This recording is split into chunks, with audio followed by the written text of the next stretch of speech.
no es la chida, pero permítanme explicarles. Este dibujo, claro que con otros patrones, es lo que van a encontrar en casi todos los libros de anatomía, en la transición entre ilion y ciego, ¿ok?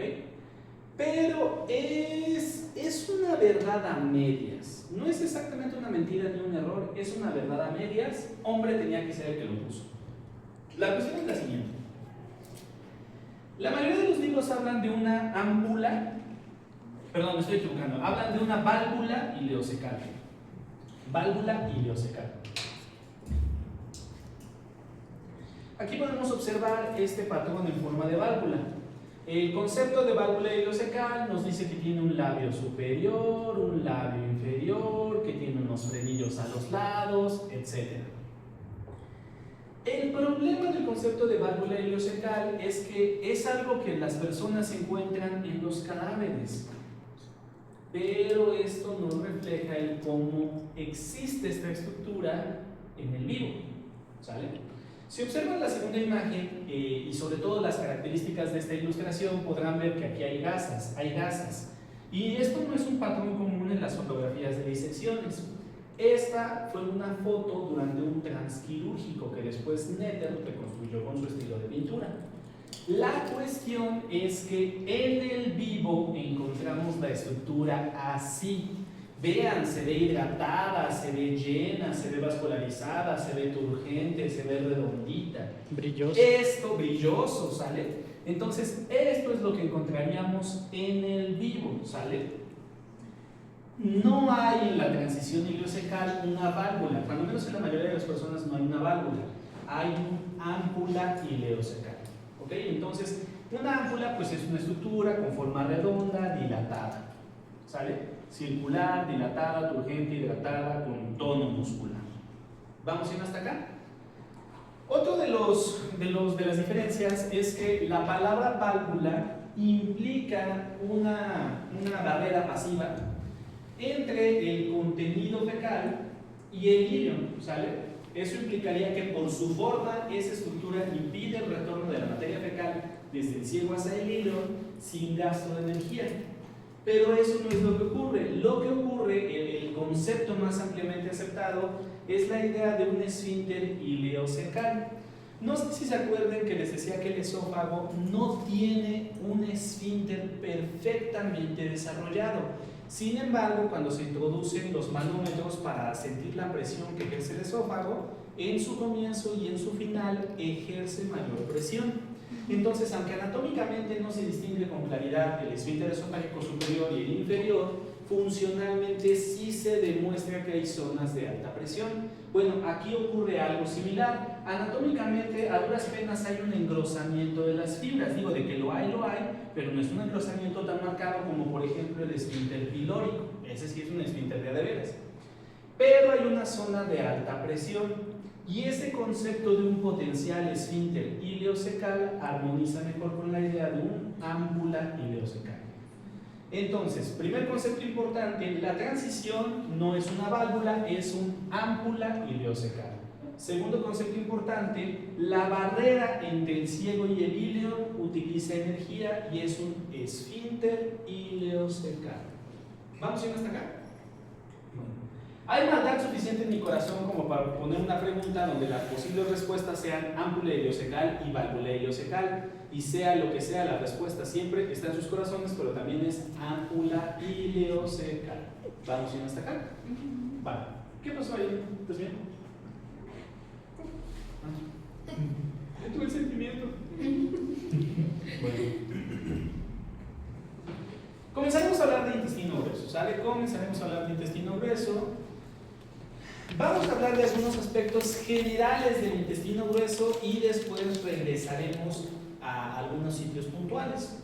Miren, el intestino grueso tiene una longitud aproximada de 1.5 metros, es decir, es muchísimo más corto que el intestino delgado, que más o menos mide unos 6 metros y medio. Después de esto, en colon hay unas dilataciones. Ahora, estas dilataciones, echemos el mouse, lo tengo aquí. Si nos concentramos en esta zona, sí nos concentramos en esta zona, con imaginación, pero más o menos yo le veo forma de pan de burro o pan de fiesta, ¿sale? Entonces yo creo que la persona que abrió por primera vez y diseccionó el colon también dijo, oye, esto parece como pan de burro o pan de fiesta, y estas porciones son bollos de pan, tienen forma de bollos de pan. Y entonces a esas porciones se les llaman abollonaduras. Abollonaduras. También se utiliza el término austra. ¿Sale? Vamos bien hasta acá. Correcto. Ahora, por otro lado, particularidades que encontramos a este nivel. Fíjense que hay unos pliegues muy acentuados. Estos pliegues no se deben solo a engrosamientos de la capa mucosa, como ocurría con las válvulas circulares o válvulas de Kerkling. Los pliegues en cuestión, aquí están, ¿sale? Esos pliegues en cuestión que estoy mencionando. Y se llaman pliegues semilunares. Pero estos pliegues no son solo engrosamientos o extensiones de la mucosa y la submucosa, son engrosamientos de la capa muscular, específicamente de la parte profunda de la capa muscular, que se llama capa circular, ¿sale? Entonces, la capa circular se ve engrosada y se forman esos pliegues. ¿Sale? La capa circular se ve engrosada y se forman esos pliegues. ¿Vamos bien hasta aquí? ¿Sí? Bueno. Por otro lado,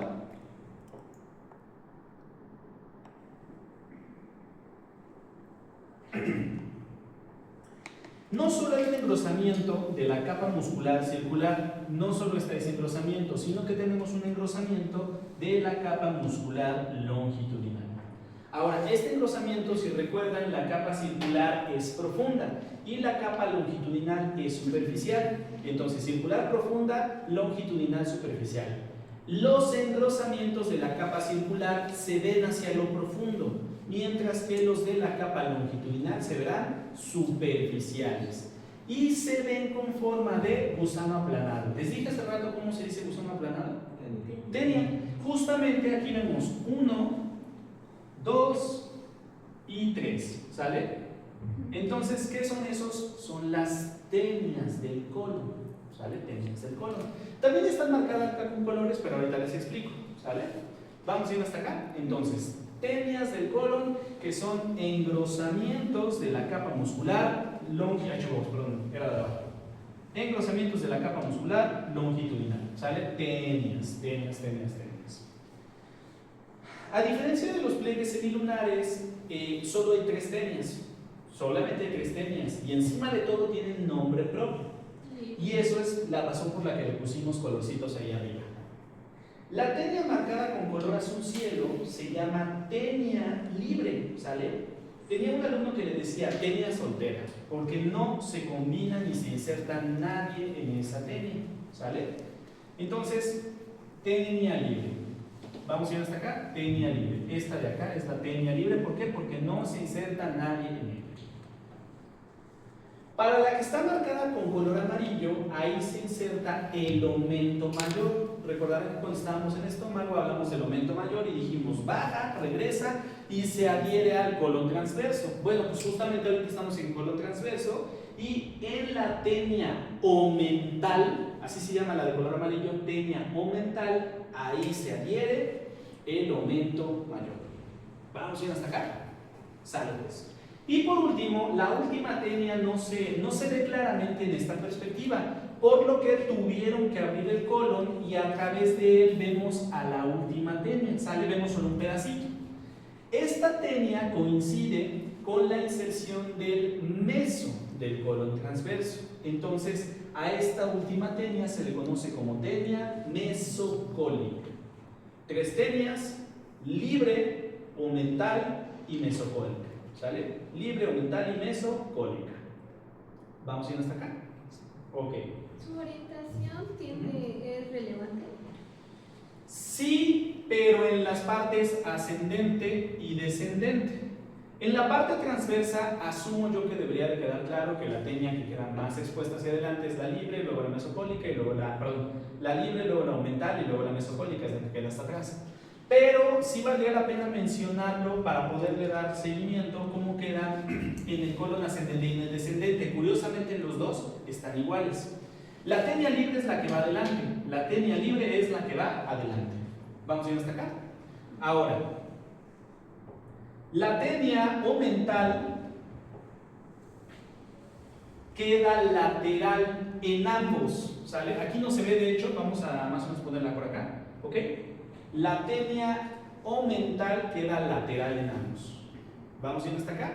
Y medial en ambos, ¿qué color es? Azul rey, ¿no? Más o menos.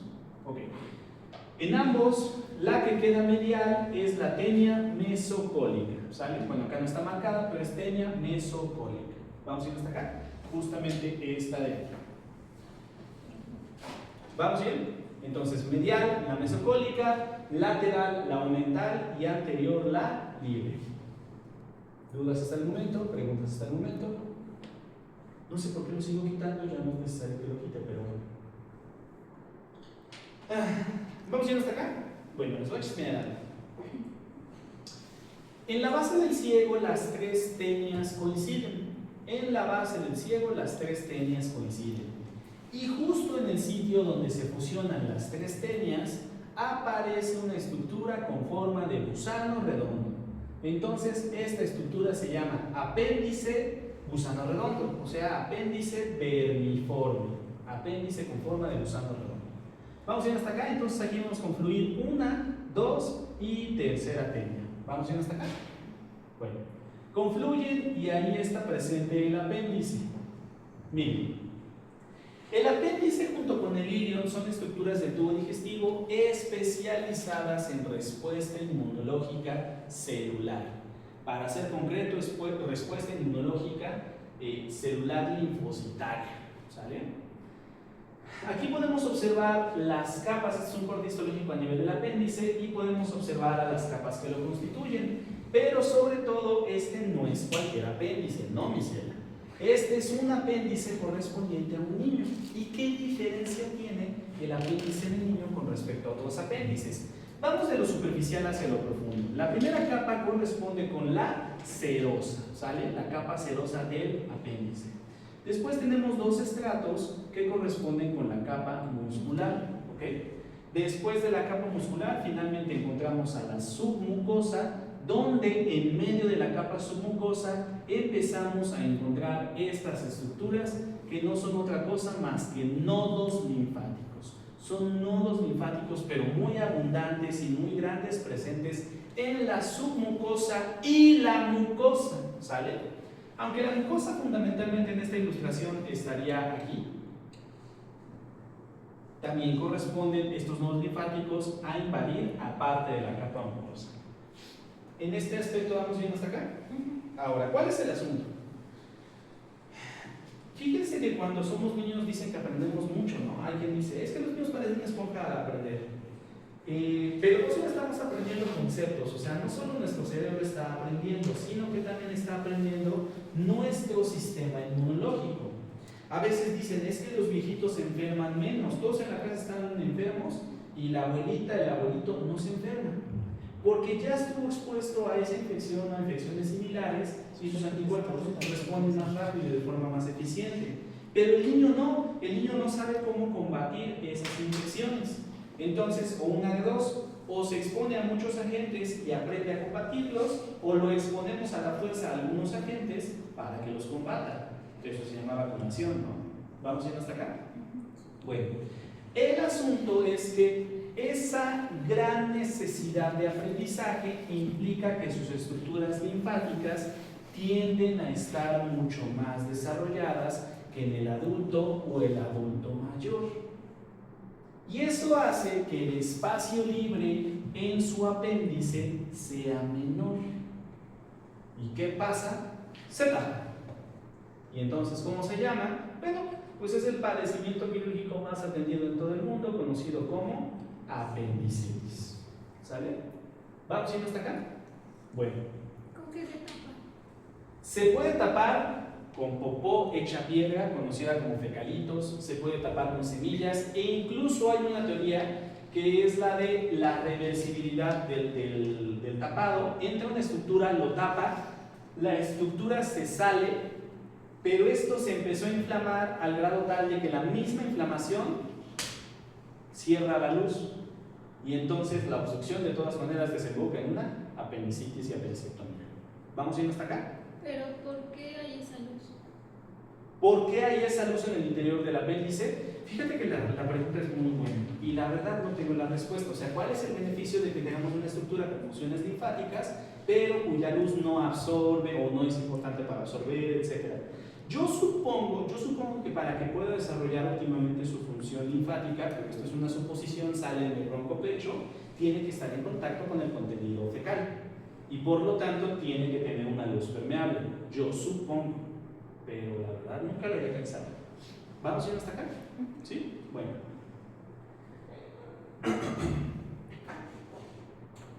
Ok. Hay otra cosa que debo decirles. Miren, ven esta imagen.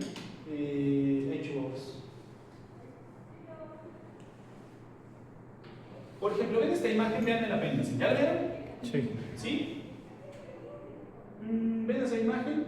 Pues el apéndice lo jalaron para arriba, pero más o menos uno imaginaría que estuvo por acá. ¿Ven esta imagen? El apéndice anda por acá. ¿Sale? Pues todas esas imágenes las tuvieron que haber hecho hombres. Porque son verdades a medias. Mentiras, puras mentiras. Miren, ahí. La posición anatómica normal del apéndice es atrás del ciego, representando casi 2/3 de la población. Digo, aquí dice 65.28, aquí dice 64%, aproximadamente 2/3. ¿Sale? Aproximadamente 2/3 de la población tiene como variante de posición anatómica del apéndice la posición retrocecal. ¿Sale? Retrocecal. Otro tercio de la población tiene como variante más frecuente la variante pélvica. ¿Sale? Aproximadamente 1/3 de la población. Y ya en cifras minúsculas, aquí pueden ver que los porcentajes son 2%, 1%, 1%, 2%. Tenemos algunas otras variantes, como por ejemplo la variante subcecal, así se llama esta, subcecal.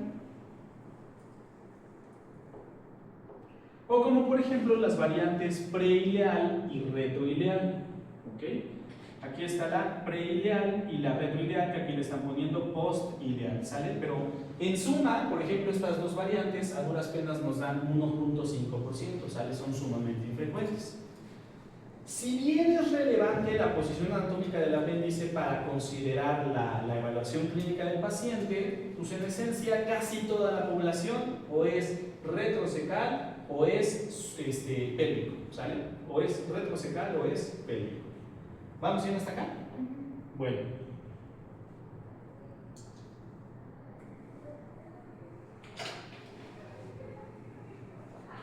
Lo vamos a... bueno, terminamos con esto. Para diagnosticar apendicitis existe un sitio de referencia clásico conocido como punto de McBurney. Para localizar el punto de McBurney dividimos, bueno, trazamos primero que nada una línea entre la espina ilíaca anterosuperior y el ombligo. Primero que nada, trazamos esta línea y la dividimos en tercios. En la unión entre el tercio lateral y el tercio medio, aquí no sé por qué le puse I, se llama tercio medio. A lo mejor le puse I para que fuera intermedio, ¿ok? En la unión entre el tercio lateral y el tercio intermedio, en esa unión está el punto de McBurney. Ahora, eso solo es el punto. Oprimimos en el punto de McBurney, ¿sale? Acá, ok. Oprimimos en el punto de McBurney. Sospechamos que el paciente tiene apendicitis. Oprimimos, ¿le duele? ¿Le debe de doler? No, no duele. Soltamos y el paciente, 100% se los digo, les dice, de verdad, o sea, el paciente se dobla de dolor o les mienta la abuela, ¿ok? El dolor se produce al rebote, no cuando ustedes suelten su dedo. A veces es una molestia mínima, pero cuando ustedes sueltan, el paciente se voltea y les mienta la abuela, ¿ok? Eso es conocido como signo de rebote. El signo de rebote en el punto de McBurney aunque hay otras escalas, etc., es uno de los signos patognomónicos de apendicitis. ¿Sale? ¿Vamos bien hasta acá? Bueno. Esto es relevante, sí, porque la apendicitis les acabo de decir que es el padecimiento quirúrgico de urgencias más atendido en todo el mundo. ¿Sale? Los cirujanos viven de apéndices, dicen por ahí. Bueno, ahora sí, lo vamos a dejar hasta acá. Ya continuamos el sábado con esto.